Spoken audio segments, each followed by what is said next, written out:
ये एक भोपाल की जनता के लिए मैसेज है और आपको समर्थन है, उसके बारे में कुछ कहना चाह रहा हूँ, अगर इजाजत हो बताइए। आपका बहुत बहुत स्वागत है, लेकिन आप भौतिक रूप से पहुंचिए। ये अकेला जो है ना, मोबाइल से काम चलाने से नहीं चलेगा। आप कब पहुंच रहे हैं पहले ये बताइए। मैं बुधवार को पहुंचूंगा। बढ़िया, बहुत सुंदर। अब आपका स्वागत है कि आप मध्य प्रदेश की जनता से क्या कहना चाहते हैं। क्या मध्य प्रदेश की जनता अपने बच्चों को अच्छा भारत देना चाहेगी, और इस मध्य प्रदेश की जनता को आप क्या संदेश देना चाहते हैं? मध्य प्रदेश की जनता सहित राष्ट्रवासियों को मैं मोहम्मद सिराज साहिल, अध्यक्ष लिबरल पार्टी ऑफ इंडिया की तरफ से ये संदेश और सूचना देना चाहता हूं कि मैथिली शरण गुप्त साहब को मैं बिना शर्त समर्थन दे रहा हूं अपनी पार्टी का, क्योंकि मेरी पार्टी का भी मकसद यही है कि बिना पैसा खर्च किए ईमानदार और सक्षम लोग राजनीति में आए और देश और लोकतंत्र को मजबूत करें। चुनाव आयोग जिस तरीके से काम कर रहा है उससे पैसे वाले लोग, धन बल और बाहुबल के लोग ही चुनाव में पार्टिसिपेट कर पाते हैं। ये एक तरह से चुनाव आयोग की जिम्मेदारी पूरी तरह से ईमानदाराना नहीं कहलाई जा सकती। मेरा तो यहाँ तक कहना है कि लोकतंत्र को मजबूत करने के लिए कस्टोडियन कॉन्स्टिट्यूशन के चीफ जस्टिस ऑफ इंडिया होते हैं, उन्होंने भी सही माने में देखा जाए वक्त रहते उचित कार्रवाई त्वरित गति से नहीं की, क्योंकि इलेक्शन कमीशन ऑफ इंडिया को ये निर्देश दिया जा चुका है कई साल पहले कि जब जो है वोटिंग मशीन से वोट पड़े तो वीवीपैट पे निकलने वाली पर्चियों का मिलान किया जाए, उसमें ढीला डाली चुनाव आयोग ने बरती। इसका मतलब चुनाव आयोग भी निष्पक्ष और ईमानदार चुनाव कराने का रुचि नहीं रखता है, जो कि लोकतंत्र के लिए घातक है। मेरा प्रधानमंत्री नरेंद्र मोदी और उनकी सरकार और विपक्षी दलों से ये आग्रह है कि जिस तरीके से मैथिली शरण गुप्त ये चाहते हैं कि अपराधी लोग राजनीति में ना आए, बाहुबली लोग राजनीति में ना आए, धन बल का ज्यादा से ज्यादा इस्तेमाल ना हो, उस चीज को किया जा सकता है, वो संभव है। तो शर्त ये है कि प्रधानमंत्री की इच्छा शक्ति दृढ़ हो और वो किसी भी कीमत पर लोकतंत्र को मजबूत करने के लिए सत्ता में तीसरी बार आए तो जरूर, लेकिन वो इस तरीके से आए कि भारतीय जनता पार्टी सहित उनके सहयोगी और अन्य विपक्षी दलों के बाहुबली और धन बल वाले लोग दरकिनार हो। मैं यहाँ पर ये भी कहना चाहूँगा कि बहुत ज़्यादा पैसा खर्च कर देने से ही चुनाव जीता जा सकता है, ये संभव नहीं है। चुनाव जिताने का काम जनता जनार्दन करती है। मैथिली शरण गुप्त आपका मैसेज अगर भोपाल की जनता के बीच में ईमानदारी से मीडिया के बंधु लोग पहुंचा दें और व्हाट्सएप माध्यम के द्वारा हर भोपाल के वोटर तक उनकी बात प्रभावशाली तरीके से पहुंच जाए तो निश्चित तौर पर संसद में भोपाल की संसदीय क्षेत्र सीट से प्रतिनिधित्व मैथिली शरण गुप्त ही करेंगे, ना बीजेपी जीत सकती है और ना कांग्रेस। अभी मैं एक वीडियो देख रहा था, उसमें एक पत्रकार मैथिली शरण गुप्त साहब से इंटरव्यू कर रहे थे, तो वो ये कह रहे थे कि आप सिर्फ उपस्थिति दर्ज कराने के लिए आए हैं, ना कि जीत हार। उनका ये सवाल ही अप्रासंगिक है। इस तरह के पत्रकार ही देश में अच्छे लोगों को राजनीति में आने से रोकने का एक तरह का काम करते हैं। उनके सवाल प्रायोजित होते हैं और अच्छे लोगों को राजनीति से दूर करने को बाधित करते हैं, दूर करने के लिए इस्तेमाल करते हैं। अगर उन जैसे पत्रकार ही मैथिली शरण गुप्त के व्यक्तित्व और कर्तृत्व और उनकी सोच को जन जन तक पहुंचाने का काम करें तो निश्चित तौर पर सिर्फ जो है प्रेजेंटेशन के नाम पे मैथिली शरण गुप्त जैसे लोग चुनाव में नामांकन नहीं करेंगे। 110% ऐसे लोग नामांकन करते ही विजयी की मुद्रा में आ जाएंगे।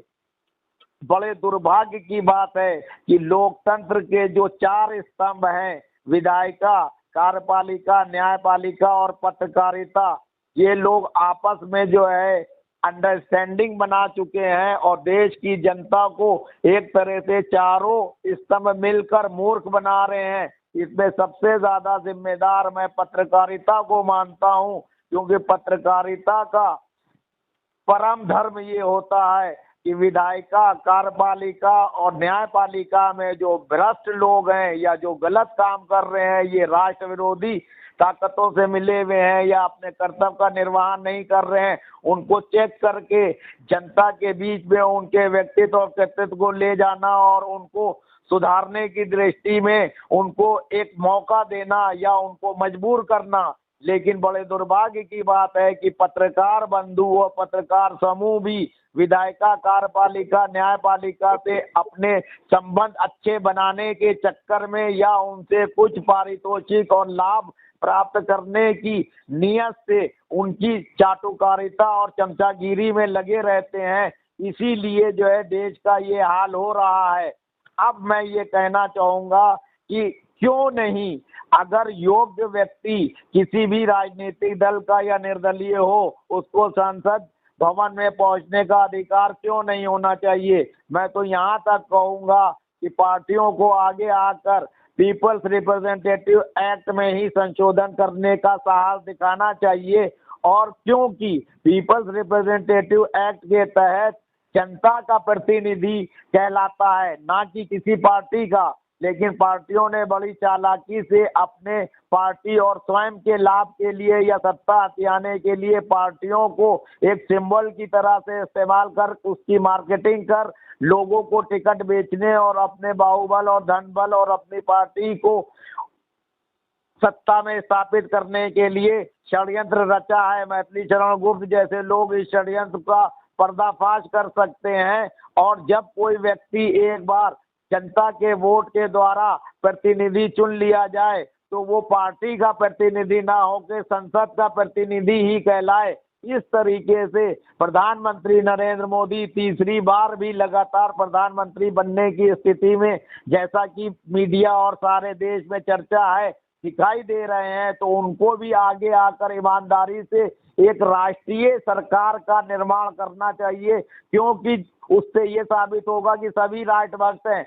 आज राष्ट्र भक्तों की कमी नहीं है, लेकिन सब इधर उधर छितरे और बिखरे हैं। ऐसा नहीं है कि विपक्षी दलों में सब नकारा लोग ही हैं या भाजपा में सब पूरे लोग ही अच्छे हैं।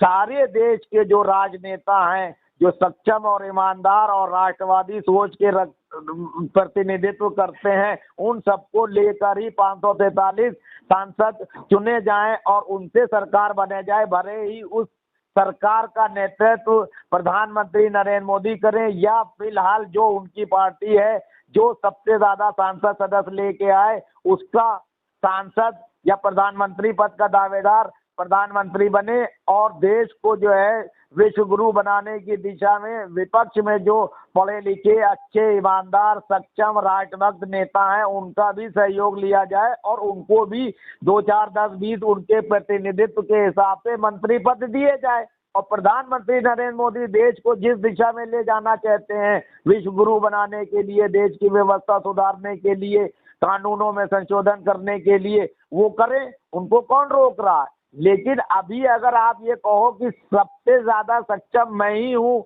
या मैं ही अपने हिसाब से करूंगा और आपकी सरकार भी कुछ जो है ऐसे काम करे जिससे जो है आम जनता में आपकी छवि नकारात्मक हो, तो ये ना आपके लिए अच्छा है, ना भारतीय जनता पार्टी के लिए अच्छा है, ना आरएसएस के लिए अच्छा है, ना एनडीए के लिए अच्छा है और ना देशवासियों के लिए अच्छा है। इस तरीके से विश्व गुरु बनाने से प्रधानमंत्री नरेंद्र मोदी साहब को भी बात आना चाहिए और पूरे देश में ईमानदारी से जो चुनाव हो रहा है उसको पारदर्शिता के साथ कराने के लिए अपनी सरकार की तरफ से चुनाव आयोग को एक निर्देश जारी करना चाहिए कि चुनाव में सभी लोगों को बराबर से जो है मौका दिया जाए अपनी बात कहने के लिए जनता के बीच में, तभी जो है निर्भीक और निष्पक्ष और साफ सुथरे चुनाव कराने का लोकतंत्र का जो तकाजा है वो पूरा होगा। मैं भोपाल की जनता से यही कहना चाहूँगा कि इस संदेश को भी ज़्यादा से ज़्यादा लोगों तक पहुँचाएं और मैथिली शरण गुप्त को अपना प्रतिनिधि बनाकर संसद में भेजें ताकि वो सरकार के ऊपर दबाव बनाकर जन हितैषी कार्यों को, राष्ट्र हितैषी कार्यों को सरकार से कराने के लिए आपकी सेवा कर सकें। मैं यहाँ पर ये भी कहना चाहूँगा कि किसी भी कीमत पर आप लोग मतदाता ये नहीं सोचें कि भाजपा और कांग्रेस या अन्य दल के नेता जिनकी ज्यादा सीटें आएंगी उनका प्रतिनिधित्व भेजेंगे तो काम होगा। योग्य व्यक्ति जाएगा तो अकेला आदमी भी बहुत कुछ कर सकता है। इसलिए आपको अपने भोपाल के विकास के लिए, उसका सक्षम प्रतिनिधित्व के लिए मैथिली शरण गुप्त को तन मन धन से सहयोग करना चाहिए। मेरा यही आप सबसे आह्वान है, विनती है, गुजारिश है, रिक्वेस्ट है कि मैथिली शरण गुप्त को ज्यादा से ज्यादा वोटों से जिताने का काम करें और पत्रकार बंधु अपने धर्म का सही माने में इस्तेमाल करते हुए जो हकीकत है उसको धरातल पर उतारने का काम करें और भारतीय जनता पार्टी, कांग्रेस जैसी बड़ी पार्टियों के बीच में मैथिली शरण गुप्त के व्यक्तित्व और कर्तृत्व और उनके चुनाव लड़ने के प्रयासों को भी प्रचारित और प्रसारित करने का काम करें। बाकी मतदाताओं के ऊपर छोड़ें कि वो किसको अपना प्रतिनिधित्व प्रदान करते हैं। राष्ट्र हित में जारी। जय हिंद, जय भारत। आपने संजय सराज जी बहुत अच्छी बात कही। मैं आपसे कुछ आग्रह करना चाहूंगा और फिर आपके बात के कुछ अंश को दोहराना भी चाहूंगा। तो पहली बात मैं आपसे ये कहना चाहूंगा कि आपने जो अभी वक्तव्य दिया है, जो देश के नाम संदेश दिया है, विशेष तौर पर भोपाल की जनता के नाम संदेश दिया है, इसका एक वीडियो बनाकर मुझे टेलीग्राम ऐप पर भेजें, जिससे उसे अपराध मुक्त भारत मिशन चैनल पर प्रकाशित करके जन जन तक पहुंचाने का प्रयास किया जाएगा। नंबर 2, किसी योग्य व्यक्ति के साथ आप अपनी ही चैनल सरोकार में अपना खुद का इंटरव्यू दें, तो उसमें वार्तालाप के फॉर्म में उन सभी बिंदुओं को और अच्छे ढंग से उभारते हुए लाया जा सकेगा। इसके लिए मैं इन 2 जो है आपसे अनुरोध करना चाहूंगा। यदि आपको स्वीकार होगा तो मुझे अच्छा लगेगा। अब आपके वक्तव्य से 2-3 बहुत महत्वपूर्ण पॉइंट निकल के आए हैं कि राष्ट्रीय सरकार होना चाहिए। भारतीय जनता पार्टी, कांग्रेस या किसी अन्य की नहीं, जो सरकार बन गई उसे राष्ट्रीय सरकार कहा जाए। दूसरी बात, किसी भी पार्टी के टिकट पर लड़के जो भी जीता है उसे लोकसभा का प्रतिनिधि माना जाए, उसे जो है किसी पार्टी का प्रतिनिधि ना माना जाए और इसका कानून में संशोधन किया जाए।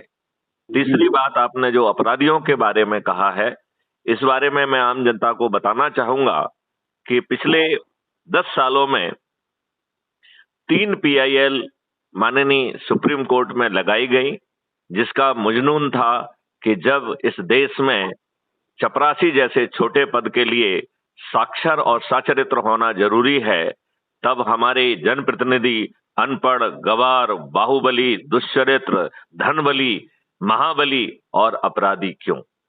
यह हमारे लिए लज्जा का विषय है कि देश में जिस 2024 की पार्लियामेंट का हम समापन कर रहे हैं, उसमें 44% मेंबर ऑफ पार्लियामेंट आपराधिक रिकॉर्ड के हैं। उससे भी ज्यादा लज्जा की बात है, इसमें 29%, मात्र 30% से मात्र 1% कम मेंबर ऑफ पार्लियामेंट जघन्य अपराध के अपराधी हैं। हत्या, लूट, डकैती, किडनैपिंग, बलात्कार। ब्रिजभूषण जैसे, अतीक अहमद जैसे घटिया लोग जो अपराध करके जिन्होंने सरेआम मर्डर्स किए हैं, जिन्होंने बम फेंके हैं, आतंक का वातावरण बनाया है, इन निर्लज्ज पार्टियों ने उन्हें अपना बल दिया है और इस देश की जनता का दमन किया है। अब मैं देशवासियों से अपील करना चाहूंगा कि आपकी ओर से ये अपील सभी राजनीतिक पार्टियों को जाए, अन्यथा मैं आपसे अनुरोध करता हूं, आप स्वयं crime free Bharat mission app को डाउनलोड करिए हमारी लिंक से और अपना स्वयं का नामांकन भरिए। यदि आप अपना स्वयं का नामांकन भरते हैं तो इसमें आपका कोई खर्च नहीं आ रहा है। यह बहुत आसान है। आपको ऐप को डाउनलोड करना है, अपना फोटो डालना है, अपने बारे में लिखना है, अपना एरिया पिन कोड डालकर उसे सबमिट करके आप सदस्य बन जाएंगे। फिर आपको इसी ऐप को खोलना है, अपनी प्रोफाइल में जाना है, आपके आइडेंटिटी कार्ड के नीचे व्हाट्सएप शेयर ऑन व्हाट्सएप दिया गया है, उसको क्लिक करिए, 5-5 को एक बार में सिलेक्ट करके सेंड करिए, बैक करिए, फिर सिलेक्ट करिए नए लोगों को, फिर भेजिए। जब तक आपके सभी लोग एग्जॉस्ट ना हो जाएं, तब तक आप यही काम करिए। फिर आप 10-10 के 10 ग्रुप बनाइए और नंबर 1 पर जो है उसमें सबसे ज्यादा एनर्जी, नंबर 10 पे सबसे कम एनर्जी है, उनको फोन लगाइए, उनसे कहिए मैं फलाना फलाना बोल रहा हूं, मैंने आपको अभी व्हाट्सएप पर एक संदेश भेजा है जिसमें क्राइम फ्री भारत ऐप का लिंक है, आपसे अनुरोध है कि आप इसे क्लिक करके डाउनलोड करें और इससे जुड़ें। और फिर जो प्रक्रिया आपको बताई गई है यही प्रक्रिया उनको दोहराएं। यदि आप यह काम मात्र 9 दिन कर देंगे तो आप 100 करोड़ से भी अधिक होंगे। नंबर 2, जो लोग अधिक से अधिक लोगों को जोड़ेंगे और लोकसभा क्षेत्र में नंबर 1 पर आएंगे, उसे क्राइम फ्री भारत मिशन का समर्थित उम्मीदवार घोषित किया जाएगा। बाकी सभी लोग जिन्होंने ऐप को डाउनलोड करके अधिक से अधिक लोगों को जोड़ा है, उनसे मेरी प्रार्थना है कि वो अपना नामांकन वापस लें। इस प्रकार उनको मोबाइल के माध्यम से सब लोगों तक यह पहुंचाने में कोई खर्च नहीं आया है और ना ही उनका जो सिक्योरिटी मनी है वो लैप्स होगा। आपको आपकी अपनी सिक्योरिटी मनी वापस मिल जाएगी। इस प्रकार इस कार्रवाई को आप 0 खर्च पर कर सकते हैं। मैं आम जनता से अपील करता हूं, अधिक से अधिक संख्या में अपना नामांकन भरें और इस प्रक्रिया के तहत पार्टी विहीन प्रजातंत्र को स्थापित करें। जय हिंद, जय भारत, वंदे मातरम।